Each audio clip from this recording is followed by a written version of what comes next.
बीरबल के स्वर्ग की यात्रा। एक दिन शहंशाह अकबर नाई से अपनी हजामत बनवा रहे थे। तभी वह नाई शहंशाह अकबर की तारीफ करने लगता है। नाई, जहाँ पनाह आप अपनी सल्तनत में सबका ख्याल रखते हैं, बच्चे, बड़े, गरीब, लाचार आदि सबका। अकबर, शुक्रिया नाई, लेकिन जहाँ पनाह।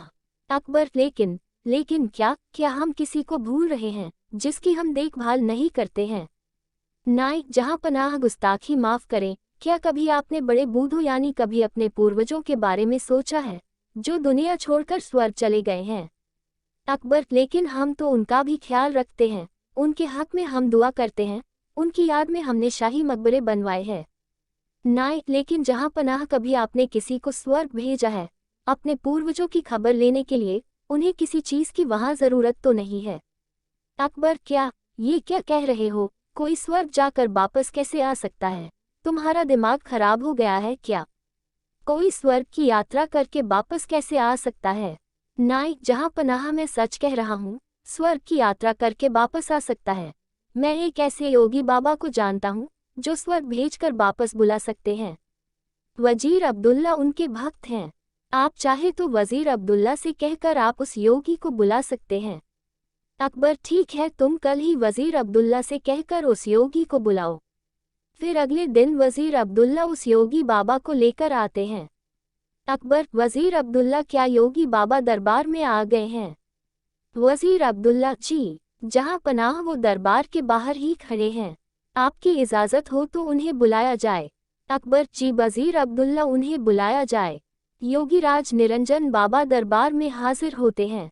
योगीराज, अलख निरंजन, मेरा नाम योगी निरंजन बाबा है। अकबर, हमने सुना है योगी जी आप किसी को भी स्वर्ग भेजकर वापस बुला सकते हैं, ये बात सच है? योगीराज, हाँ, मैं किसी को भी स्वर्ग भेजकर वापस बुला सकता हूँ। अकबर, हमें भी अपने पूर्वजों के बारे में जानकारी चाहिए। वह स्वर्ग में कैसे रह रहे हैं? उन्हें वहाँ किसी चीज़ की ज़रूरत तो नहीं है। योगीराज, आप किसी भरोसेमंद इंसान को स्वर्ग भेज सकते हैं जो स्वर्ग के मोह में न फंसकर वापस आ सके। वजीर अब्दुल्ला, जहाँ पनाह, आप बीरबल को इस काम के लिए भेज दीजिए। बीरबल से ज्यादा भरोसेमंद और कौन हो सकता है? अकबर, बीरबल, क्या आप हमारे लिए स्वर्ग जाएंगे? बीरबल, जी जहाँ पनाह, मैं स्वर्ग जरूर जाऊंगा, लेकिन उससे पहले मैं निरंजन बाबा से कुछ पूछना चाहता हूँ। योगीराज, इस यात्रा में कितना समय लगेगा? योगीराज, इस यात्रा में कम से कम 2 महीने लगेंगे अगर तुम स्वर्ग के सुख के मोह में न फंसो तो। बीरबल, योगी जी आप मुझे स्वर्ग कैसे भेजेंगे? योगीराज, मैं एक पवित्र आग जलाऊंगा, उसमें तुम्हें प्रवेश करना है। वैसे तो ये क्रिया कहीं भी हो सकती है, लेकिन हम इसे गंगा नदी के किनारे करेंगे। बीरबल, जहाँ पनाह, मैं काफी दिनों के लिए अपने घर से दूर रहूंगा, इसलिए मैं 4-5 दिन की मोहलत मांगता हूँ, कुछ अधूरे काम निपटाने हैं। अकबर, ठीक है बीरबल, योगीराज जी आप ये काम 5 दिन बाद संपन्न करें। अब 5 दिन बाद बीरबल को जलाने के लिए ले जाया जाता है। स्वर्ग की यात्रा के लिए योगीराज विधि संपन्न करते हैं। वो एक चिता पर फूल और कुछ सामग्री डालते हैं और बीरबल के माथे पर तिलक करते हैं और चित हो जाने को कहते हैं। बीरबल, अलविदा जहाँ पनाह। अकबर, हमें आपकी बहुत याद आएगी, आप जल्दी लौटने की कोशिश करना। बीरबल, जी जहाँ पनाह, मैं जल्दी लौट कर आऊँगा। और फिर 2 महीने गुजर जाते हैं। शहंशाह अकबर बहुत चिंतित हो जाते हैं। अकबर, हमें बीरबल की बहुत याद आ रही है। 2 महीने गुजर चुके पर बीरबल अभी तक नहीं लौटे, हमें बहुत चिंता हो रही है। योगीराज का क्या कहना है, कब तक बीरबल लौट आएंगे? वजीर अब्दुल्ला, जहाँ पनाह, योगी बाबा ये भी तो कह रहे थे हो सकता है बीरबल को स्वर्ग के सुख बहुत भा गए हों और वह उन्हें छोड़कर न आना चाहें। अकबर, नहीं, ऐसा कभी नहीं हो सकता है। बीरबल ऐसा कभी नहीं कर सकते हैं, उन पर हमें पूरा भरोसा है। उसी वक्त वहां पर बीरबल आते हैं। उनके लंबे लंबे बाल होते हैं, लंबी सी दाढ़ी। अकबर उन्हें देखकर बहुत खुश होते हैं। अकबर, खुशामदीद खुशामदीद, हमें आपको देखकर बहुत खुशी हुई और बताए स्वर्ग में हमारे पूर्वज कैसे हैं? उन्हें किसी चीज की वहां जरूरत तो नहीं है? बीरबल, नहीं, जहां पनाह, उन्हें किसी भी चीज की जरूरत नहीं है, वे वहां बहुत खुश हैं। अकबर, लेकिन बीरबल आपने ये बाल इतने क्यों बढ़ा लिए हैं? बीरबल, जहाँ पनाह, मेरे ही नहीं वहाँ पर सभी के बाल बहुत लंबे हैं। वहाँ पर कोई नाई नहीं है बाल काटने के लिए, इसलिए उन सभी ने यहाँ पर जो नाई है उसे बुलाने के लिए कहा है ताकि वो वहाँ सबके बाल काट सके। अकबर: हाँ हाँ, क्यों नहीं, हम अभी अपने नाई को वहाँ भेज रहे हैं।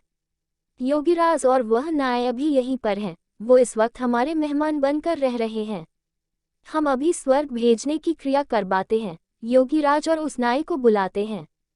वो दोनों दरबार में हाजिर होते हैं। अकबर उनसे कहते हैं: अकबर, योगीराज, स्वर्ग में नाई की ज़रूरत है, आप जल्दी से इस नाई को स्वर्ग भेजने की क्रिया शुरू कीजिए।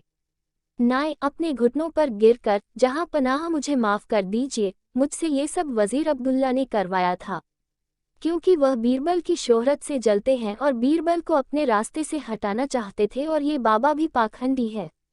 पता नहीं बीरबल उस आग से कैसे बच गए, लेकिन मैं नहीं बचूंगा, मुझे माफ़ कर दीजिए अकबर। क्या इतनी बड़ी साजिश बीरबल के खिलाफ? सिपाहियों, इस पाखंडी बाबा और इस नाई को ले जाओ और काल कोठरी में डाल दो। और तुम वज़ीर अब्दुल्ला, मुझे तुमसे ये उम्मीद नहीं थी। मैं अगर चाहूँ तो तुम्हें अभी फांसी पर लटका दूँ, लेकिन तुमने हमारी कई साल हिफाजत की है, इसलिए हम तुम्हें इस देश से निकाल देते हैं।